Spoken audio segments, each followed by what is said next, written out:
Nalang mo nung wala, mana ito namin nangyay. Bakit po ngayon natin ito? May wine na tingnan mo, yung yaw, tawa ako yung pakul, ikaw.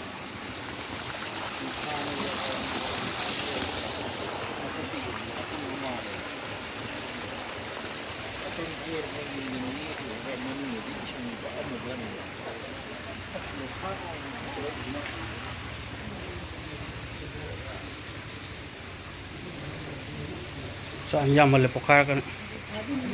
Lado ito sila.